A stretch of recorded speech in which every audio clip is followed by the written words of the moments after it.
अब हम सूजे को देखते हैं जो मॉर्निंग टाइम में ये सोच रही होती है कि फिल ने चेयरमैन हैन का घर क्यों खरीदा और दूसरा फिल ने मिस्टर की फोटो डोंग को गिफ्ट क्यों की। अभी वो ये सब सोच ही रही होती है तभी उसे सॉन्ग की कॉल आती है और वो उसे बताती है कि बियोंग ने सुसाइड कर ली है। ये सुन के वो फौरन टीवी ऑन करती है और अब हर चैनल पे यही ब्रेकिंग न्यूज अनाउंस की जा रही थी। साथ ही नाजंग के मर्डर केस को भी डिस्कस किया जा रहा था। ये न्यूज सब लोगों को पता चल चुकी थी। नेक्स्ट सीन में चैन मिस्टर की के ऑफिस में मौजूद होता है। वो उन्हें कहता है कि बियोंग जानता था कि वो कातिल नहीं है, इसलिए वो कभी भी सुसाइड नहीं करेगा। उसे यकीनन किसी ने मारा है, उसी बंदे ने जिसने मुझे फंसाया और मेरी बहन को मारा, और यकीनन आप उस बंदे के बारे में जानते हैं, इसलिए मुझे बताएं कि वो कौन है। मिस्टर की बोलते हैं कि मुझे सिर्फ उस पे शक है, लेकिन कोई भी सॉलिड प्रूफ नहीं है। अगर मेरे पास सबूत होते तो मैं खुद उसे पहले ही सजा दिलवा चुका होता। तब चैन की नजर उसी फोटो पे पड़ती है और वो पूछता है कि आपने ये फोटो यहाँ पे क्यों लगाई हुई है। मिस्टर की बोलते हैं कि मैं उस दिन को कभी भी नहीं भूलना चाहता। मेरी बेटी की हालत इसी दिन खराब हो गई थी। चैन उनसे हैरान होके कहता है कि यानी आप पहले से जानते थे कि मैं कातिल नहीं था, फिर आपने मुझे जेल कैसे जाने दिया। मिस्टर की उसे कहते हैं कि मुझे माफ कर दो, लेकिन उस वक्त मैं कुछ भी नहीं कर सकता था। मेरे पास पावर नहीं थी और ना ही ये सच मैं किसी को बता सकता था कि तुम कातिल नहीं हो, इसलिए मैं सही वक्त का इंतजार कर रहा था और मुझे यकीन था कि वो दिन जरूर आएगा, तभी तुम और सूजे एक साथ इस यूनिवर्सिटी में मौजूद हो। लेकिन चैन तो उन पे बहुत गुस्सा करता है कि मेरी बहन को इतने बुरी तरीके से मारा गया और उसका कातिल अभी भी बाहर घूम रहा है और आप सही मौके का इंतजार कर रहे हैं। आपने गलत को सही करने का मौका 10 साल पहले ही मिस कर दिया था और मैं आप जैसे इंसान के साथ कभी काम नहीं करूंगा। ये सब कह के वो वहाँ से चला जाता है। दूसरी तरफ मिस्टर छुई मिस्टर की के बारे में न्यूज सुन रहे होते हैं कि वो मिनिस्टर ऑफ जस्टिस बनने वाले हैं। तभी सीयू आके उन्हें बताता है कि बियोंग ने सुसाइड कर ली है, लेकिन मुझे ऐसा क्यों लग रहा है कि आपने ये सब करवाया है। तब मिस्टर छुई उसे करीब बुलाते हैं और कहते हैं कि तुम बिल्कुल नहीं बदले हो, तुम्हारी जुबान तुम्हारी सबसे बड़ी प्रॉब्लम है। अगर कभी तुम किसी मुश्किल में फंस गए तो उसकी वजह तुम्हारी ये लंबी जुबान होगी। ये सुन के सीयू फौरन उनसे माफी मांगता है और वहाँ से चला जाता है। अब हम मिस्टर हा को फोन पे बात करता देखते हैं। सेंट्रल जेल का वार्डन उन्हें बताता है कि बियोंग से कुछ दिनों पहले कोई लड़का मिलने आया था। ये सुन के मिस्टर हा बहुत हाइपर हो जाते हैं। वो कहते हैं कि तुमने ये बात मुझे पहले क्यों नहीं बताई, कौन था वो लड़का। वार्डन उन्हें बताता है कि उस लड़के का नाम चैन है। ये सुन के मिस्टर हा शॉक्ड रह जाते हैं। अब हम सूजे को क्लास में लेक्चर देते देखते हैं। इस दौरान यून चैन को उस बारे में बताने की कोशिश करता है कि सूजे उसका केस जानबूझ के हार गई थी, बट वो नहीं बता पाता। लेक्चर खत्म होने के बाद हम मिस्टर हा को वहाँ देखते हैं। उनकी नजर चैन पे थी। वो उसे देख के सोचते हैं कि किम दोंग गू तुम अभी जिंदा हो।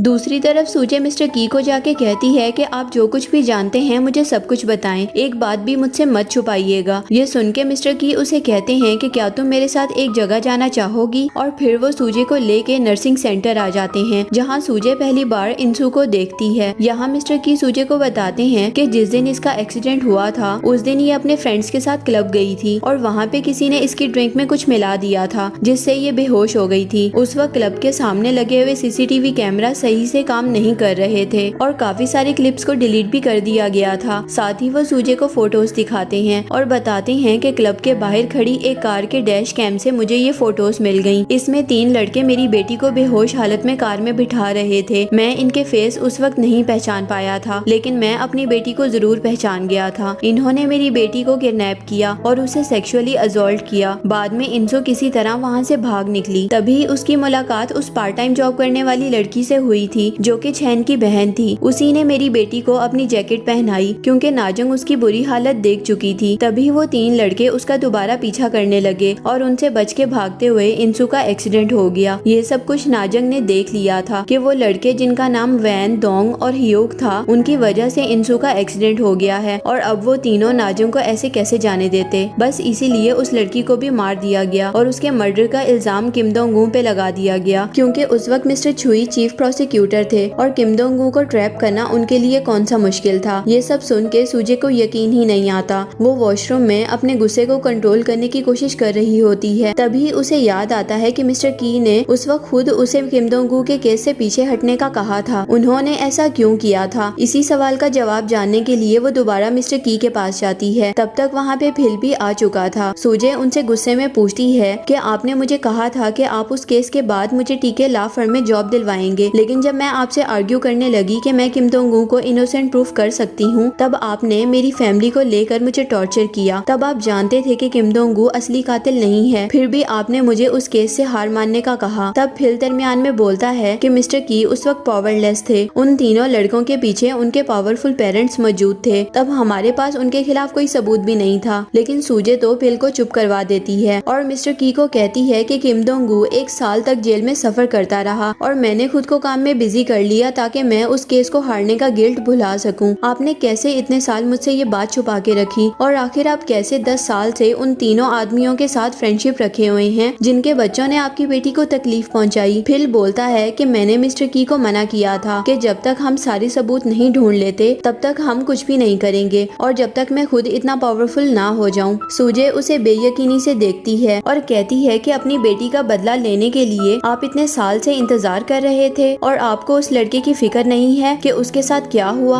अब यहाँ मिस्टर की सूजे को बताते हैं कि मैंने 15 साल पहले कुछ गलत काम किया था। मैंने सेविंग बैंक में करप्शन की थी और जब उसकी इन्वेस्टिगेशन स्टार्ट हुई तब मैं मिस्टर छुई के पास गया था और अपने घुटनों पे बैठ के मैंने उनसे मदद मांगी थी। बिल्कुल एक लूजर की तरह मैं उनके सामने झुका हुआ था। मुझे उस वक्त पैसों की जरूरत थी क्योंकि मुझे इंसू और उसकी माँ के लिए घर खरीदना था। सूजे कहती है कि सिर्फ इस वजह से आप इतने साल चुप रहे, ये सब बेकार एक्सक्यूजेस बता के आप चाहते हैं कि मैं आपकी मदद करूं। अब यहाँ मिस्टर की सूजे के सामने घुटने टेक देते हैं और कहते हैं कि प्लीज हमारी मदद करो। सूजे बोलती है कि आप दोबारा से वही काम कर रहे हैं, आखिर आप किस किस के सामने घुटने टेकेंगे। मिस्टर की कहते हैं कि मैं उन घटिया लोगों को सजा दिलवाना चाहता हूँ और उसके लिए मैं 100 दफा भी ये काम कर सकता हूँ। सूजे उन्हें इग्नोर करके जाने लगती है, लेकिन मिस्टर की उसे रोक के कहते हैं कि हमें उन्हें पकड़ना होगा और साथ मिल के हम ये काम कर सकते हैं। लेकिन सूजे गुस्से से अपना बाजू छुड़वा के वहाँ से चली जाती है। पीछे मिस्टर की और फिल उसे ज्यादा देख रहे होते हैं। बाद में सूजे उसी स्टोर के सामने खड़ी सोच रही होती है कि बेचारी नाजंग और इंसू पे उस वक्त क्या बीती होगी और उसने कैसे वैन जैसे एक घटिया शख्स से प्यार किया था। दूसरी तरफ मिस्टर हा मिस्टर छुई को बता देते हैं कि किम दोंग गू अभी जिंदा है और वो कोई और नहीं बल्कि चैन है। ये सुन के मिस्टर छुई बहुत हाइपर हो जाते हैं। वो मिस्टर हा को बोलते हैं कि 10 साल पहले मैंने तुम पर भरोसा करके ये काम दिया था कि तुम उस किम दोंग गू को मार डालोगे, क्योंकि अगर वो लड़का जिंदा रहता तो मेरी जिंदगी बर्बाद हो सकती थी। फिर तुम कैसे उस काम को सही से ना कर सके। वो मिस्टर हा पे गुस्से से चिल्ला रहे थे। तब मिस्टर हा उनसे माफी मांगते हैं और कहते हैं कि इस बार मैं आपको लेट डाउन नहीं करूंगा। मैं अपने बेटे की कसम खाता हूँ कि मैं आपका ये मसला सॉल्व कर दूंगा। मिस्टर छुई उसे कहते हैं कि ये काम जल्द से जल्द हो जाना चाहिए। अब यहाँ हमें पता चलता है कि 10 साल पहले मिस्टर छुई के कहने पे मिस्टर हा ने किम दोंग गू को जेल से निकलवाया था, वो भी जान से मार डालने के लिए, क्योंकि मिस्टर छुई नहीं चाहते थे कि कोई भी सॉलिड प्रूफ जिंदा रहे जो आगे जाके उनके बेटे वैन के लिए मसला बने। लेकिन मिस्टर हा के एक्सीडेंट करने के बावजूद किम दोंग गू बच गया था। नेक्स्ट जब सूजे घर पहुंचती है तो उसे यून की कॉल आती है और वो फोन पे यून और चैन को बात करता सुनती है। यून चैन को बता रहा था कि किम दोंग गू तुमने सूजे को अपने बारे में ना बता के उन्हें धोखा दिया और सूजे ने तुम्हारे केस से गिव अप कर लिया। 10 साल पहले सूजे ने जानबूझ के तुम्हारे केस से हार मान ली थी और उसके बाद वो मेरे डैड के अंडर टी के लॉ फर्म में काम करने लगी। चैन बोलता है कि ये तुम क्या कह रहे हो। यून बताता है कि उस वक्त सूजे के भाई और मॉम को अरेस्ट कर लिया गया था। तब मिस्टर की के थ्रू सूजे को ये डील ऑफर की गई थी कि अगर वो तुम्हारे केस से गिव अप कर लेती है तभी उसके भाई और मॉम को रिलीज किया जाएगा। ये सुन के चैन को बहुत गुस्सा आता है। वो यून को बकवास बंद करने का कहता है। तब यून उसे बोलता है कि तुम दोनों कभी एक दूसरे के साथ नहीं रह सकते क्योंकि तुमने सूजे को धोखा दिया और सूजे ने तुमसे गिव अप कर लिया था। ये कह के वो जाने लगता है। तब चैन उसे कहता है कि अगर सूजे ने अपनी फैमिली को बचाने के लिए मुझसे गिव अप कर लिया था तो मुझे इसकी परवाह नहीं, क्योंकि उन्होंने उस वक्त सही डिसीजन लिया और उन्हें यही करना चाहिए था। अगर मैं उनकी जगह होता तो मैं भी यही करता। ये सुन के सूजे शॉक्ड हो जाती है। यून कहता है कि तुम ये बातें कह के खुद को सेटिस्फाई नहीं कर सकते। चैन बोलता है कि जब सारी दुनिया मुझे कल्प्रिट समझ रही थी, इवन मेरे डैड भी मुझ पे बिलीव नहीं कर रहे थे, तब मुझे कैसा फील हुआ था ये तुम इमेजिन भी नहीं कर सकते। तब सूजे वो अकेली पर्सन थी जिन्होंने मुझ पे बिलीव किया। ये एहसास तुम समझ भी नहीं पाओगे। सूजे रोते हुए चैन की सारी बातें सुन रही होती है। चैन बोल रहा था